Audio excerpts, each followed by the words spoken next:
Halo Gadgeters, balik lagi sama saya Arya, dan ini adalah Samsung Galaxy A16 5G. HP 3 jutaan terbarunya Samsung nih, yang dapat update super duper panjang. Karena bukan 4 tahun, bukan 5 tahun, tapi sampai 6 tahun. Ini flagship brand HP lain agak keder sih ngelihat Samsung A16 5G ini. Karena ya belum tentu dapat update yang sepanjang ini. Ya update sampai 6 tahun ini panjang banget loh. Jadi kalau misalnya Anda tahun ini baru punya anak, artinya HP ini tuh bakal dapat update sampai anak Anda tuh masuk SD. Nah, yang jadi pertanyaan, dengan spek dan hardware kayak gini, apakah Samsung A16 5G ini masih cukup enak buat dipakai sampai 6 tahun ke depan? Yuk kita bahas. Oke, sebelum ngebahas lebih dalam, ingetin lagi ya, kalau Samsung A16 yang saya pakai ini itu yang varian 5G. Karena juga ada nih yang varian 4G. Ya meskipun yang 4G dan 5G ini sama-sama panjang umur sih, bakal dapat update sampai 6 tahun juga.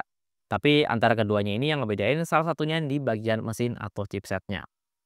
Ya kalau kebutuhannya buat jangka panjang, yang varian 5G ini sebenarnya lebih feature proof. Secara dia udah pakai Dimensity 6300 dari MediaTek yang nggak cuma 5G ready, tapi secara performa juga lebih ngegas lah daripada yang chipsetnya masih 4G.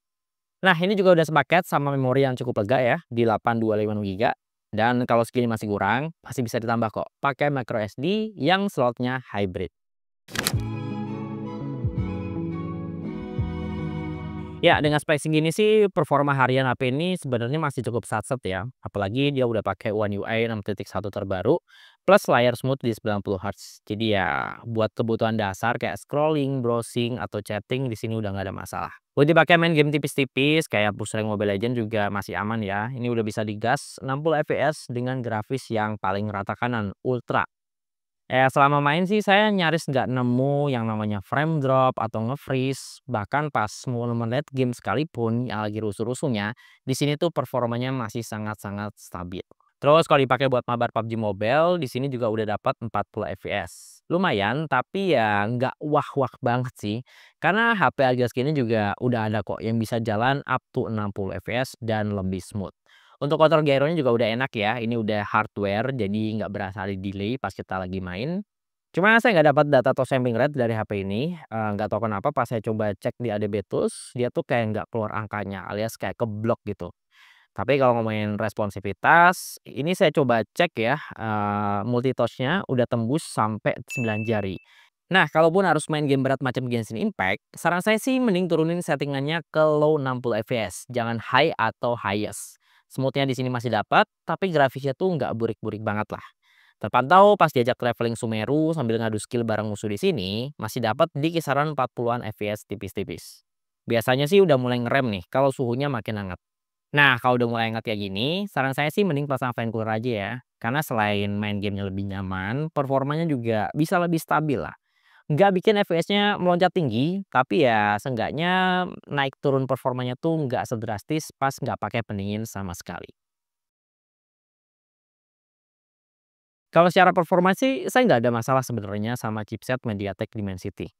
Karena ya di harga segini, porsi buat pakai Dimensity itu menurut saya lebih pas ya. Karena selain bisa 5G ready, performanya juga nggak kentang-kentang banget lah. Tapi kalau untuk urusan konektivitas kayak daya tangkap sinyal, bisa saya bilang HP-HP dengan chipset MediaTek itu punya karakter yang serupa ya. Di mana daya tangkap sinyalnya itu kayak masih berasa kurang gitu. Kayak misalnya saya coba download ya aplikasi, mau itu pakai koneksi WiFi sampai seluler, nggak tahu kenapa downloadnya tuh kayak kurang satset gitu, apalagi kalau disandingin sama HP yang chipsetnya tuh di luar MediaTek. Selain itu GPS-nya juga masih berasa kurang gercep ya buat ngunci lokasi gitu. Dan pas saya pakai buat navigasi di Maps, saya sempat ngalamin beberapa kali low signal ya, pas kondisi sinyal sekitar 2 sampai 3 bar doang. Oke lanjut, kalau dipakai buat foto-foto atau tipis-tipis buat konten, kameranya asik gak sih? Yap, Samsung A16 5G ini tuh udah punya kamera utama 50 megapiksel yang ditemenin sama ultrawide 5 megapiksel dan satu kamera makro ya 2 megapiksel yang kayaknya bakal sering gabutnya sih. Ya ini spek kamera yang standar sih buat HP 3 jutaan ya. Tapi kalau ngomongin soal warna dan karakter foto, ini beda cerita lagi. Processing warna kameranya Samsung cukup eye pleasing, bukan tipikal yang serba gonjreng dan porsi warnanya tuh pas aja gitu ya. Detail tipis-tipis masih bisa ditangkap dengan baik di sini. Paling ya performa HDR-nya sih yang menurut saya tuh masih agak kurang. Terutama pas saya sandingin sama kamera HP 3 jutaan lain. Kamera Samsung di sini tuh masih berasa kewalahan buat ngehandle backlight yang parah.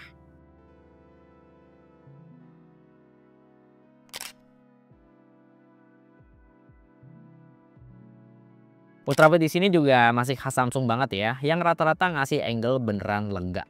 Warnanya juga nggak terlalu ngedrop dari kamera utama, dan jauh dari kata pucat dan pudar kayak ultrawide HP Android 3 jutaan kebanyakan.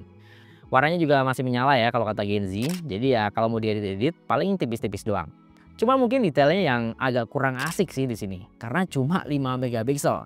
Di zoom dikit aja udah berasa agak pecah. Nah, yang agak di luar ekspektasi buat saya pribadi justru pas dipakai buat foto-foto low light. Tumben-tumbenan nih, mode malam seri A Samsung Kepala 1 hasilnya bisa separipurna ini. Ini berasa kayak pakai kamera Samsung seri A5 sih, yang harganya tuh lebih mahal. Ini nggak cuma sekedar terang doang, tapi noise-nya juga nyaris minim. Dan cara ngehandle cahaya lampu yang over kayak gini juga cakep ya, nggak ngerusak karakter warna objek sekitarnya.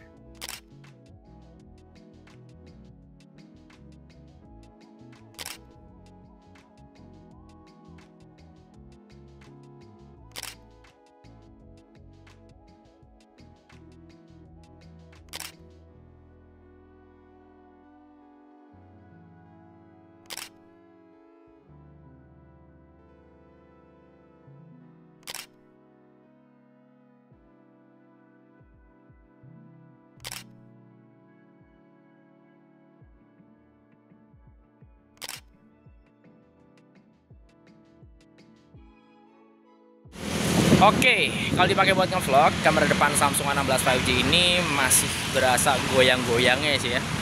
Ini dilihat dari preview aja tuh getar-getarnya tuh masih lumayan kerasa. Padahal kalau saya cek di settingan tadi tuh ada loh fitur stabilisasi di kamera depan ini. Emang nggak tahu kenapa ya, antara bugs atau emang ada masalah di software gitu. Ya semoga di next update bakal dibenerin sama Samsung untuk kamera depan ini, terutama untuk fitur stabilisasinya. Tapi yang jelas kamera HP Samsung tuh kalau dipakai buat video emang cukup nyenengin ya. Mau yang kepala satu kayak Samsung A16 5G pun ini juga dikasih opsi buat gonta-ganti lensa pas lagi ngerekam video. Ini dari kamera depan bisa kita langsung pindah ke kamera punya. Nah ini kamera utama. Terus ini resolusinya Full HD ya, 30 fps sama kayak kamera depan. Itu juga bisa pindah ke ultrawide sekaligus. Nah ini dipakai sambil jalan. Untuk kamera belakang sih udah oke stabilisasinya ya, nggak berasa yang goyang-goyang parah ya. Tapi kalau untuk pindah-pindah lensa kayak gini sebaiknya jangan ngomong sih, karena bakal kepotong ya pas kita transisi antar lensanya. Jadi ada jeda sekitar 1 detik, 1 detik 1,5 detik lah. Suara kita tuh di situ pasti kepotongnya sih.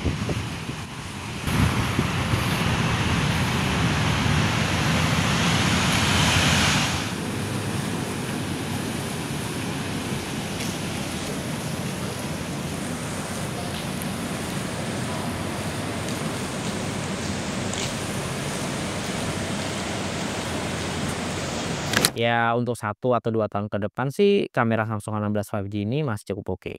Tapi kalau pemakaiannya lebih panjang dari ini ya, kamera videonya mungkin nggak bisa perform maksimal gitu pas dipakai buat konten. Karena ya bukan nggak mungkin, sekitar 3 atau 4 tahun lagi bakal makin banyak nih HP-HP 3 jutaan yang kamera videonya tuh lebih tajam di 4K dan juga lebih stabil. Oke, sekarang kita masuk ke bagian yang paling dijual dari HP ini, yaitu software-nya. Dapat update 6 tahun, artinya kalau HP ini tuh jalan dari Android 14, berarti Samsung A16 5G ini bakal dapat update sampai Android 20. Menarik sih, apalagi ini HP harga 3 jutaan ya. Tapi kalau saya ngelihat One UI 6.1 di sini, ya ini masih sesuai dengan kelas harganya sih, alias masih banyak limitasi. Jadi ya saya nggak expect ya, update Android 15 sampai Android 20 di HP ini tuh kita kebagian fitur-fitur terbaru secara penuh. Karena ya yang sekarang aja deh kita omongin ya, One UI 6.1 di sini tuh kalau ngelihat di galeri itu nggak ada fitur AI editing-nya. Kita nggak bisa ngapus-ngapusin objek nggak penting atau expand foto dan Ya di sini fitur editingnya justru malah terbatas gitu. Terus kalau kita masuk ke Galaxy Store ya, kita nggak bisa download yang namanya Good Lock buat kustomisasi HP-nya. Ya harus banyak ngakalin sih kalau pengen pakai HP ini secara maksimal. Kayak misalnya di sini nggak ada AI editing di galeri. Ya udah, tinggal kita pakai aja Google Foto ya. Fitur AI editingnya di sini lebih lengkap dan juga gratis. Terus kalau nggak bisa download Good Lock, ya udah tinggal download aja Finelock di Google Play Store. Ini semacam gerbang ya buat kita bisa pasang pluginnya Good Lock di HP yang nggak support Good Lock. So far sih pas saya pakai pluginnya juga jalan normal ya. Kayak di sini saya bisa gonta-ganti navbar, terus saya bisa edit tampilan recent apps-nya dan ini tuh masih sama aja kok dengan Good Lock yang versi asli. Cuma mungkin agak repot aja ya karena harus install manual. Nah, yang menarik buat saya tuh justru cara Samsung buat jagain sistem security HP ini dengan fitur yang nggak kebayang bakal diturunin di versi murahnya. Yap, Samsung Knox Vault. Nah, sederhananya Knox Vault ini tuh kayak semacam brankas ya, yang jagain data-data sensitif di HP kita. Seperti PIN, pattern, atau password. Nah, brankas ini tuh nggak cuma dikunci rapat ya, tapi juga nggak bisa diakses sama aplikasi jahat kayak malware atau hacker dari jarak jauh. Dan bahkan masih aman andai perangkatnya tuh dibongkar secara fisik.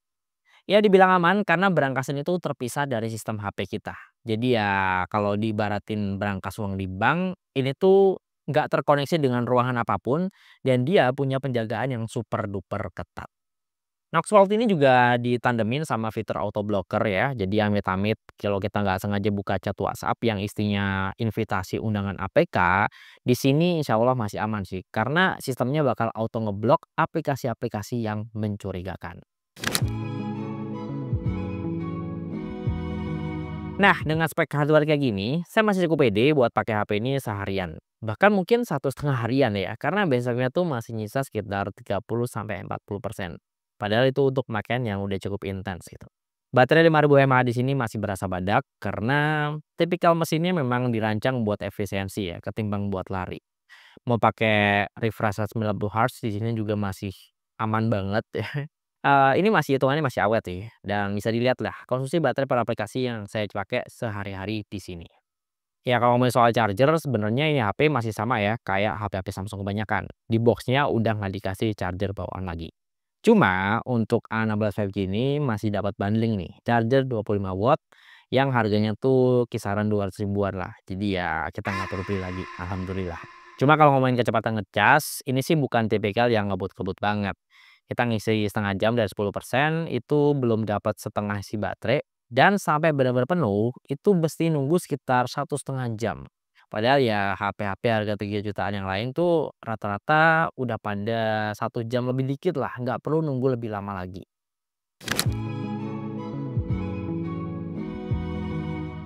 Oke, jadi kesimpulannya, dengan spek kayak gini, Samsung A16 5G masih enak nggak sih dipakai buat 6 tahun ke depan? Ya kalau untuk kebutuhan non gaming kayak misalnya buat scrolling Instagram Reels, TikTok, terus maraton nonton YouTube atau Netflix, ya sampai 6 tahun ke depan masih oke-oke aja sih. Paling ya baterainya aja sih yang performanya bakal mulai turun. Karena mau seawet apapun pemakaiannya, masuk di tahun ketiga sampai tahun kelima itu biasanya baterainya udah mulai sering lowbat. Cuma kalau Anda nyari HP 3 jutaan dan cukup demanding soal spek dan performa, saran saya sih mending cari yang lain aja ya. Karena ya di harga 3 jutaan tuh masih banyak kok HP-HP yang bisa lebih ngebut dan lebih bagus dipakai buat konten. Malah kalau Anda harus nyari yang mereknya Samsung, saya malah nyaranin buat ambil Samsung A34 5G sekalian yang harganya tuh udah mulai turun di 3 jutaan. Di sini Anda masih bisa dapetin One UI yang nggak dipangkas, performanya lebih ngegas, dan kameranya juga 4K ya, yang lebih containable. Cuma ya nggak dapat update 6 tahun aja sih. Kalau menurut saya sih Samsung A16 5G itu lebih cocok ya buat dikasih ke orang tua, om, tante, atau kenalan senior yang nggak neko-neko pakai HP, tapi cukup demanding buat nyari HP yang awet dipakai jangka panjang. Di sini One UI-nya juga asli, nggak ribet, smooth juga, terus storage-nya gede buat nge-save-savein video di WhatsApp grup keluarga, ini udah enak. Dan dipakai nonton kajian sampai drama Korea, layar di sini tuh cukup mantep dan juga lega. Dan jangan lupain juga Samsung Note Fold di sini ya, yang ngasih semacam layar keamanan tambahan buat mereka yang nggak terlalu peduli soal keamanan. Ya seenggaknya nggak ngasih celah buat para hacker nyuri data tanpa sepengetahuan penggunanya. Kalau ini concernnya buat ngasih HP ke orang tua, masuk ini barang. Ya memang fitur ini nggak bisa di-show off atau ditunjukin secara angka, tapi ini fitur yang underrated banget yang HP 3 jutaan lain nggak punya. Oke, terima kasih udah nonton video ini sampai selesai, dan semoga video ini bisa ngasih referensi ya, terutama buat Anda yang masih penasaran sama Samsung Galaxy A16 5G. Nah, untuk ngecek spek lengkap dan link pembelian smartphone ini, seperti biasa, Anda bisa cek linknya di kolom deskripsi di bawah video ini. Ya, di sini dengan saya Arya, dan di belakang kamera utama, sampai ketemu di video berikutnya.